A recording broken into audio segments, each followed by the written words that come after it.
Ya, halo pecinta timnas, bertemu lagi bersama Bung Udin. Kali ini kita akan membahas strategi atau seperti apa sih nanti pertandingan timnas Indonesia melawan Australia.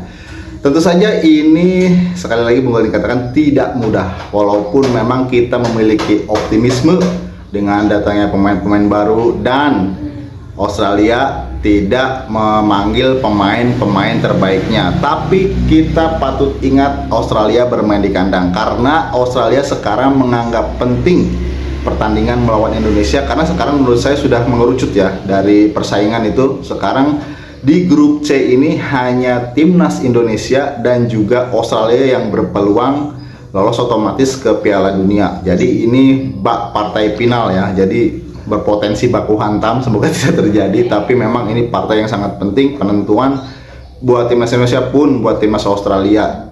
Jadi seperti apa sih nanti pertandingannya antara timnas Indonesia melawan Australia? Timnas Indonesia berlaku sebagai tim tandang, ini apa namanya, sebagai bukan sebagai pengamat, saya sebagai supporter online yang ngeri sekarang ngomong-ngomong pengamat, nggak punya lisensi, nggak punya lisensi FIFA, nggak punya pengalaman sebagai pemain sepak bola di liga minimal, tapi ngaku-ngaku timnas itu menurut saya sangat menjijikan sekali ya. Jadi bagaimana sih nanti timnas Indonesia bermain di sana dengan segala tekanan yang ada? Supporter pasti banyak dari tim tuan rumah, karena 50% tim tuan rumah itu sebenarnya kalau bertanding itu sudah memenangkan pertandingan, tinggal 50%-nya lagi mau diolah seperti apa. Jadi Indonesia sebenarnya bebannya ada di situ. Kemudian faktor kelelahan. Jadi nanti menurut saya strategi yang paling bagus adalah 10 menit pertama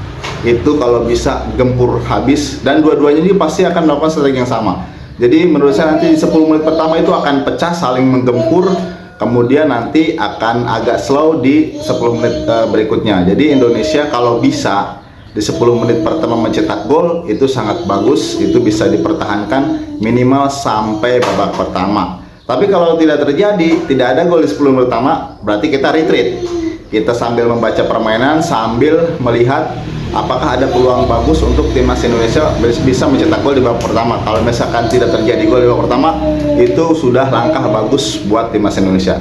Kemudian di 10 menit pertama babak kedua, ini menurut saya dibalik ya. Jadi Indonesia retreat dulu, lihat dulu permainan, jangan sampai timnas Indonesia langsung menggedor, karena di awal-awal pertandingan itu menit-menit riskan. Biasanya tim tuan rumah itu bisa mencolong atau mencuri gol pertama. Jadi timnas Indonesia di awal babak kedua lebih baik retreat dulu, intip-intip dulu permainan sambil mencari celah untuk bisa mencetak gol. Karena jika timnas Indonesia langsung frontal ke menyerang di babak kedua, itu akan menjadi bahaya. Bisa saja nanti timnas Australia mengandalkan counter attack yang sangat cepat, karena dia mungkin sudah memahami lapangan, sudah memahami situasi, itu yang menjadi bahaya buat timnas Indonesia. Sampai ke babak misalkan sampai babak kedua 10 menit terakhir tidak ada gol, di situ baru habis-habisan untuk mencari gol. Apapun resikonya, kita kalau misalkan mengincar kemenangan habis-habisan. Tapi kalau misalkan kita bermain aman, kita amankan saja sampai akhir pertandingan, skor menjadi imbang lah minimal. Jadi Indonesia masih bisa bersaing untuk lolos otomatis ke Piala Dunia. Ini jangan salah ya, bisa jadi ini jebakan Batman.